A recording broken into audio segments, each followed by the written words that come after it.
Hey guys, what's going on? It's another Vainglory video, this time talking about the new SEMC announcement, Vainglory Community Edition. Now, I am no longer part of SEMC. I will not be able to speak on SEMC's behalf, and anything that I say in this video will be my opinion and my opinion only, or the way that I understand the situation, and therefore, everything that I say may not actually be entirely correct.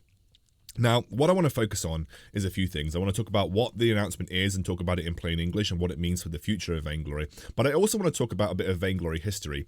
It has been a while since I have created any actual Vainglory content, and I'm going to talk about why. And I'm going to talk about why Vainglory is in this situation in the first place.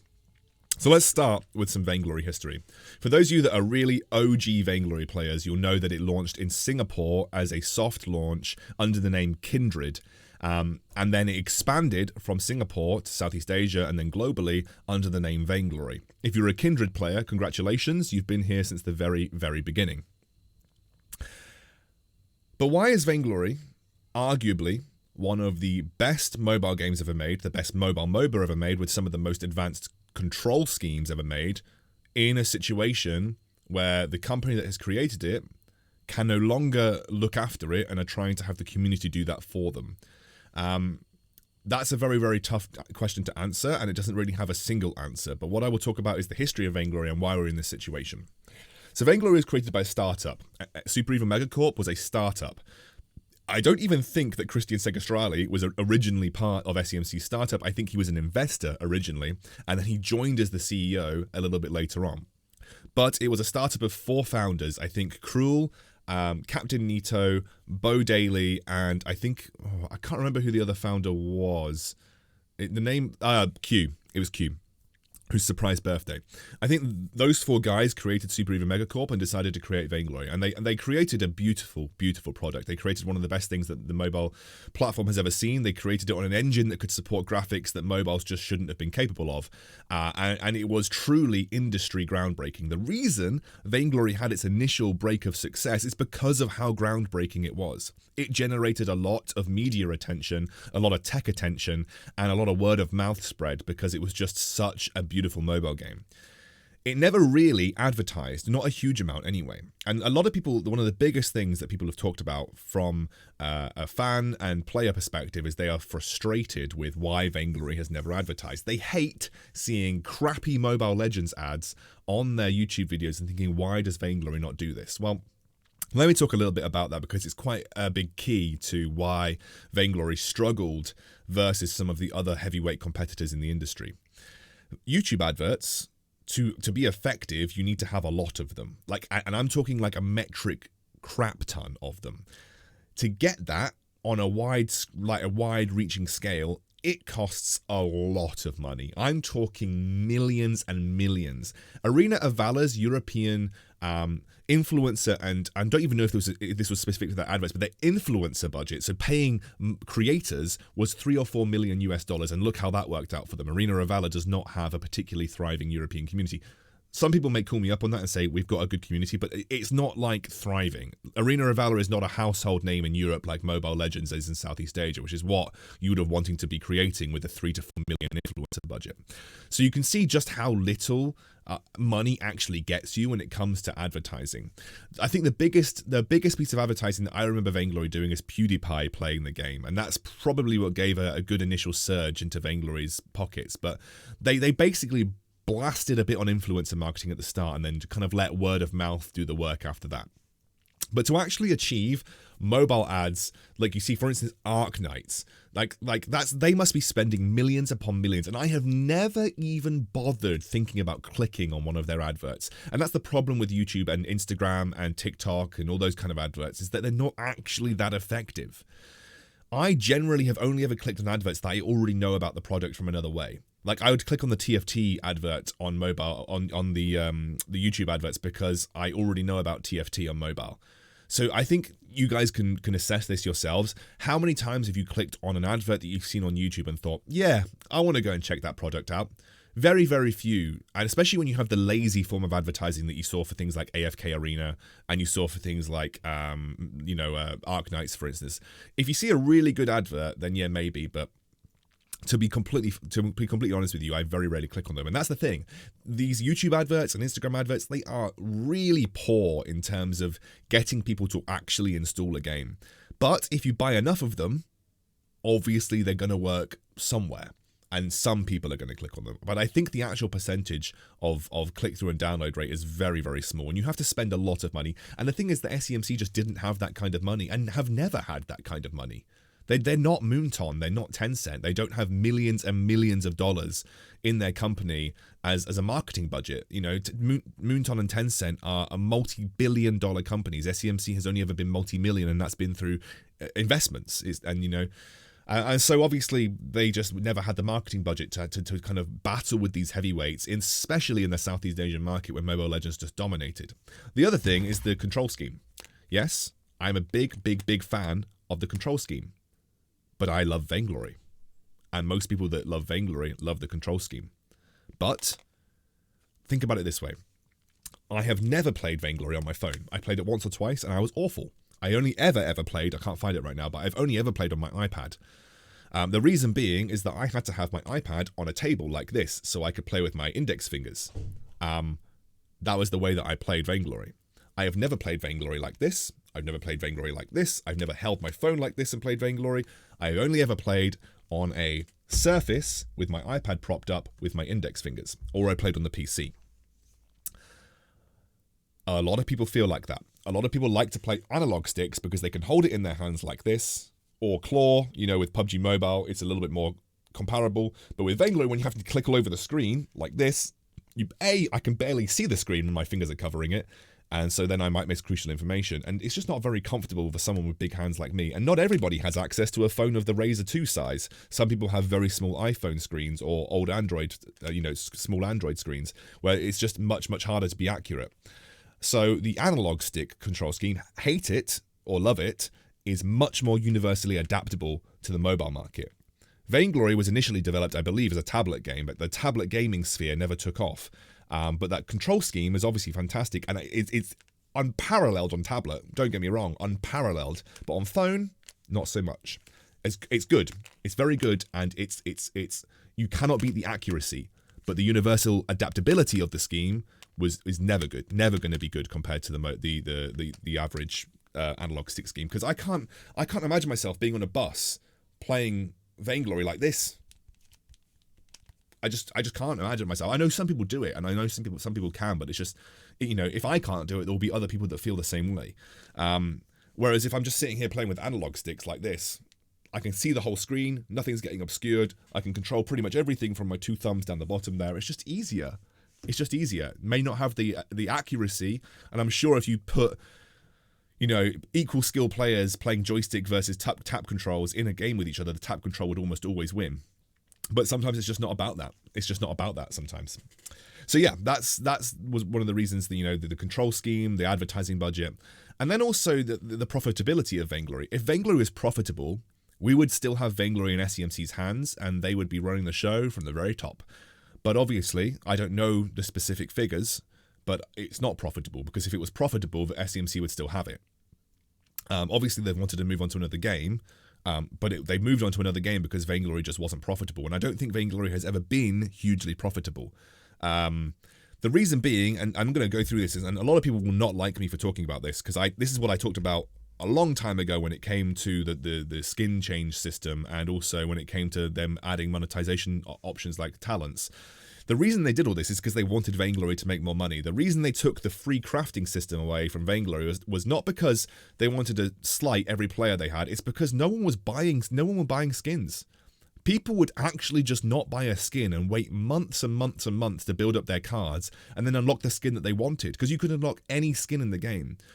That was the mistake that Vainglory made. They made it so that you could get skins for free. That should never have been an option. That should never, ever have been an option. I think people played the game partly because they loved that idea that you could get skins for free. But the problem is that I think that, yeah, okay, you can offer some skins for free, but you should never be able to offer every skin in the game for free. Because people will just find that one skin that they want, and then they'll just never buy it. They'll just wait and wait and wait and build up all the resources and then get it eventually. And it was pretty good. If you were a very, very active Vainglory player, you could quite easily unlock a lot of the skins that you wanted in a moderately short amount of time. So that was the mistake Vainglory made. And then when they tried to move it to the Essence system, the problem is that because they started on that system, they couldn't then just say no skins available for free, because that would have just pissed everybody off. They had to be like, well, we're going to make it more RNG and harder to get. But if you want the skin, you can pay for it. But we're still letting you unlock skins for free. But the thing is, the people still just unlock skins for free. So you are massively limiting what kind of money you can make. And that's the problem. Vainglory limited the kind of money they could make because they let people buy premium parts of the game for free, which they just should not have done in the first place. But I understand why they did it. It was a very unique way of dealing with the community. It was a unique marketing strategy. It was a unique selling point of the Vainglory product, but it just hampered them in the long term. And that's, partly why Vainglory was never profitable, because people just didn't want to buy. And then when they changed the Essence system, people didn't want to buy because they were so slighted by the fact they couldn't unlock what they wanted for free. So people stopped spending. But that's the problem. Like, the problem is that no one was spending, or very few people were spending, and not enough people were spending to support the entire studio in terms of their wages and all that kind of stuff. So, and that was globally. And if they were spending enough to support the people in the studio and make a profit, then it would be a different story. But they weren't. So it is what it is. I think Vainglory should have just pumped out really like League of Legends Chroma style skins and just said pay for them. I think they should have just killed the card system, or made it so that it was so difficult to get a skin you got one a year if you wanted it. But people were getting skins like once a month, and that was enough for people, so they never wanted to spend. And that's why Vainglory ended up in this situation, because, to be honest, the community was too well looked after. The community was provided for too much. They made it so that the community that had everything they wanted and therefore never wanted to spend, because they got this great game for free. And they would never had a need to spend on anything, because the only thing you ever buy in a MOBA that's not pay to win, because Vainglory had no pay to win aspects apart from talents, which was so negatively received, which I'm sure very few people actually bought talents outright. But the only thing you can buy is cosmetic products. That's why hats came out, because it was like, let's just put another cosmetic product out there that people want to buy because we need bloody money. I think the problem is too much stuff was available for free, and people just didn't want to spend on it.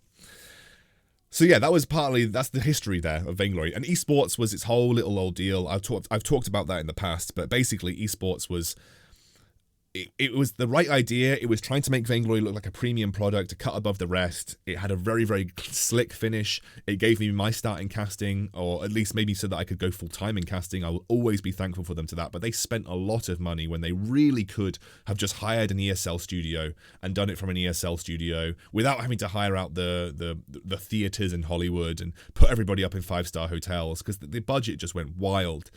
And I think they just thought that it was going to have some kind of payback, but it never did. I mean, they must have lost millions on the esports program, millions. And then once they realized how badly they'd lost their money, they had to just cut people from, they cut people from the company because they needed to cut back on expenditure. 5v5 launched and it was not a success. And the reason they developed 5v5 is because 3v3 wasn't enough. There wasn't enough people downloading, there weren't enough people staying, and there weren't enough people spending. So they needed to add something else to the product to make it more attractive. They didn't add 5v5 for no apparent reason. They added 5v5 because it was a decision to try and get more people into Vainglory, but it just didn't work. They thought that they would be able to attract Mobile Legends crowd and Arena of Valor crowd by putting a similar platform, 5v5, into their game. And it just didn't have the effect. And I think really, I think a lot of people are seeing this. It's not just Vainglory that have fallen prey to this. Right now, it is very difficult to pull people from free-to-play titles that they have played for years. Because it's not just about what you've spent. I mean, I've spent thousands of pounds in League of Legends over my 8 years, and I'm still playing. There's a reason. It's because I've invested so much of my life into it. I've invested my time, my emotions, my money into a free-to-play title. That is how the free-to-play market has changed the gaming market in total. And for Vainglory, it was no different. They couldn't pull people away from Mobile Legends because people had invested so much of their time and money and emotions and their friendships and all of that was stuck in Mobile Legends. And to just pull them away from a title that was free when they downloaded it is impossible in some cases. And that's one of the issues that a lot of people are facing in the gaming market right now, because it's not just about having a good product, it's about having a product that is worth ditching, a product that you are so entwined with in a history and a personal perspective that it makes it worth it. I have never played a MOBA that has made me think I want to quit League of Legends. I've never played a game that's made me think I want to quit League of Legends. Yes, I've had breaks from League of Legends, but I'm still playing a lot 8 years later, and I'm still casting 6 years later.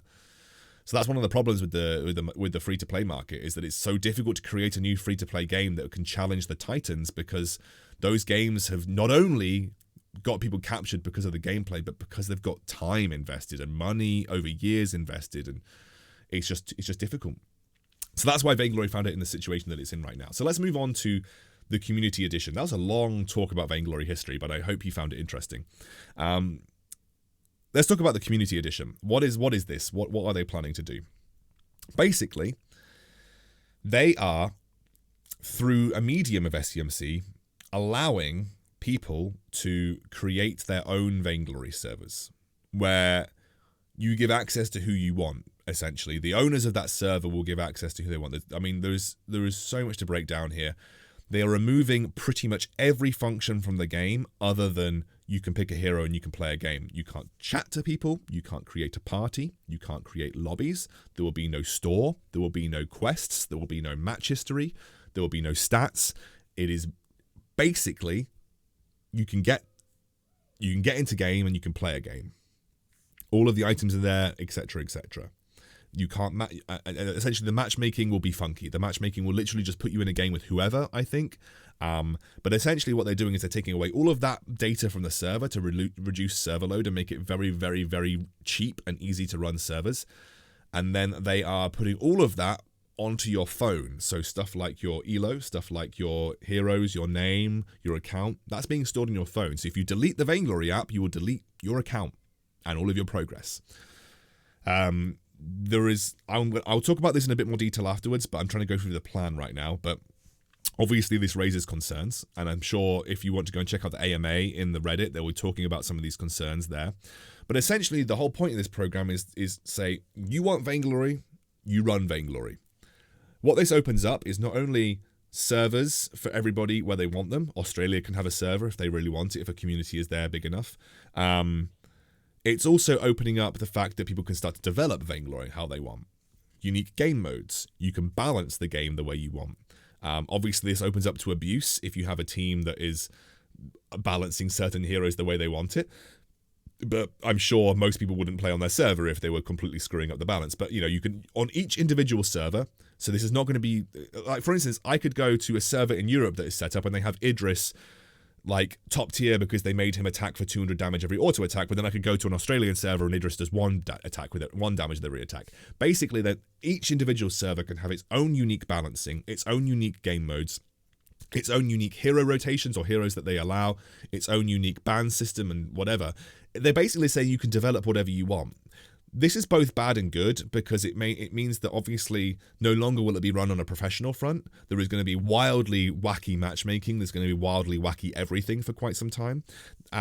But it does open it up to a Warcraft 3-esque type of situation where if someone who's really passionate and really good and clever and good at, you know, programming, they could essentially create Vainglory to be whatever they want it to be, with really crazy like one-for-all game modes like League of Legends. You could have some sort of crazy tower defense stuff. You could have PvE like Vainglory MMO type stuff.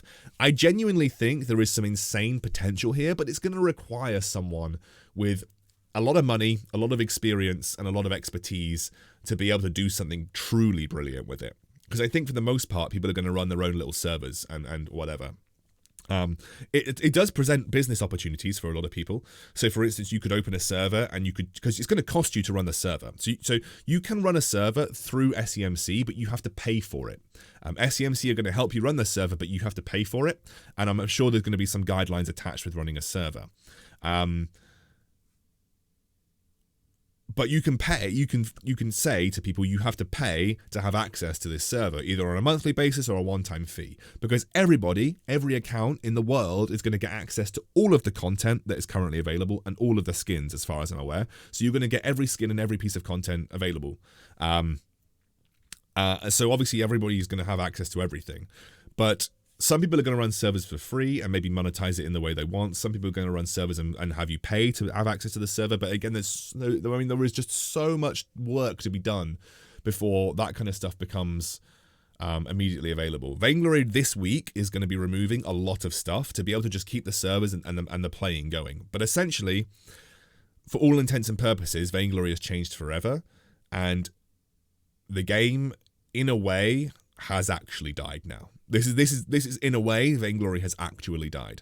Now, the plan from SEMC is to keep it so that Vainglory as a game will go on forever, in the pockets of individual communities, but as a global service, Vainglory is essentially dead from this point forward.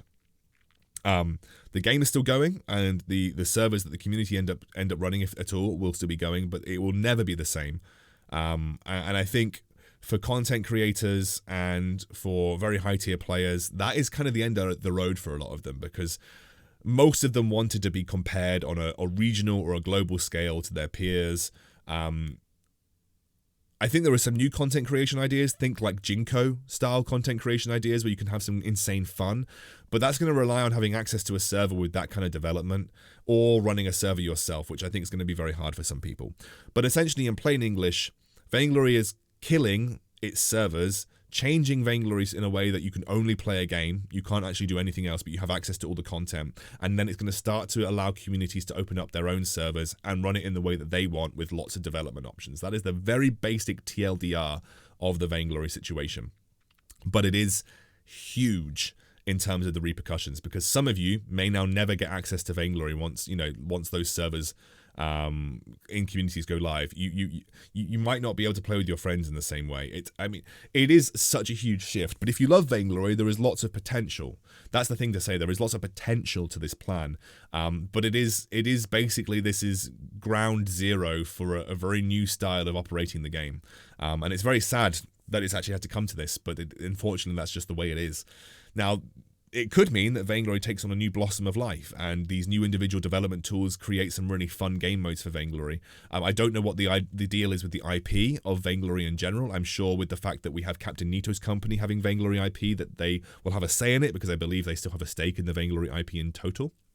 So I don't know what kind of limitations there are on developments or development options, but I'm sure there will be some kind of contract that you have to sign in terms of development options, and I'm sure you have to work very closely with SEMC when you are deciding to do things. But here are some of the drawbacks. I've talked about some of them already, but here are some of the major concerns that I have, and I'm sure a lot of the community has. A lot of information is stored client side. Your elo, your account, pretty much everything that you own. This, when with client side stored information, with your phone or your device storing the information, can you adjust your own elo? Can you just make yourself Vainglorious Gold? Although I don't think it's going to matter, because I don't think Matchmaker is going to work the same way. But with client-side stored information, this opens up potential for hacks. For instance, people could start to develop. We've never seen Vainglory cheats. I don't think Vainglory cheats have ever existed. And if they have, they've been very limited. But now this opens up the potential for Vainglory cheats to be developed, and I'm sure there are people that may end up doing that. I mean, obviously it won't matter because you're playing on your own little servers, and I guess you have the option to just ban whoever you like. And that is one of the things that also comes down to it as well, toxicity. Vainglory SEMC, I guess, will no longer be dealing with toxicity, because it's all going to be run on individual servers. What this does mean is if there is someone that is demonstrably toxic, then I guess your server admin could just ban them. And then they have to find a new server. So I guess there'll be more administration tools available, but it does mean that toxicity will no longer be dealt with on a global scale. It's dealt with on your individual server scale.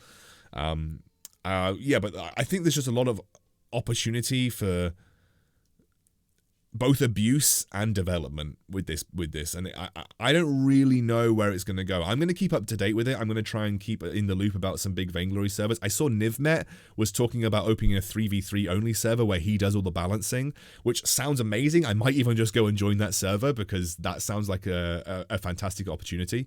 But I know there is a lot of people that may not be able to do that. There may be people that want to step up to the plate and run their own European server or North American server, but it's up to you guys to save the game that you love. If you want to save the game that you love and build it to be what you want it to be, because this is essentially the point. You can now build Vainglory to be what you want it to be. Like if you've ever wanted something to happen in the game, this is your opportunity.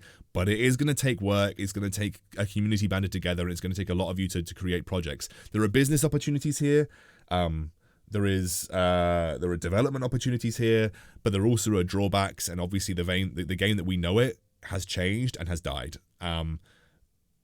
if Vainglory can make this a success, if SEMC can make this a success, it will be one of the biggest stories to ever happen in gaming, let alone mobile gaming, but it is going to be a huge challenge.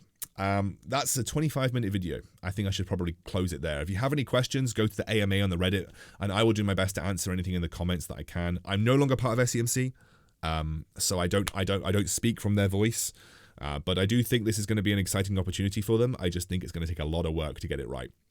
Hope you enjoyed. See you soon.